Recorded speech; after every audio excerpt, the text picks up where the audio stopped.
بسم اللہ الرحمن الرحیم۔ والدہ کی وفات کے بعد سردار عبدالمطلب کے پاس والدہ سیدنا آمنہ کی وفات کے بعد سیدنا آمنہ کی کنیز آپ صلی اللہ علیہ وسلم کو مکہ لائی اور آپ کو آپ کے دادا سردار عبدالمطلب کے سینے پر رکھ دیا، جو آپ سے بہت محبت کرتے تھے، باپ کی شفقت اور ماں کی ممتا کی طرح آپ کا دھیان رکھتے تھے۔ راشد رسول پاک صلی اللہ علیہ وسلم کتنا عرصہ اپنے دادا جان کے پاس رہے؟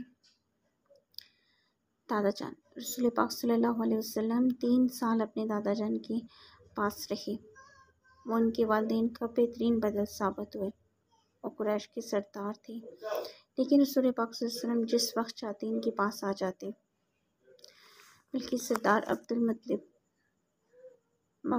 مکہ کے سردار کعبے کے پاس اپنے لیے فرش پر ایک جگہ بنائی جہاں پر وہ بیٹھتے تھے۔ ان کے سارے بیٹے ان کے پاس بیٹھتے تھے۔ رسول پاک صلی اللہ علیہ وسلم آ کر ان کی جگہ پر بیٹھ جاتے۔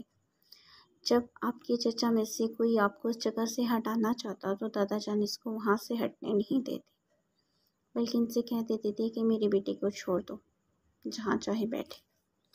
جب سردار عبدالمطلب نے اپنی موت کا وقت قریب محسوس کیا تو آپ کو آپ کے چچا ابو طالب کے حوالے کیا، کیونکہ وہ ان کے بیٹوں میں سے بہترین شفقت کرنے والے تھے۔ حالانکہ وہ مالی لحاظ سے کچھ خوشحال نہ تھے، لیکن شفقت کے لحاظ سے سب سے اچھے تھے۔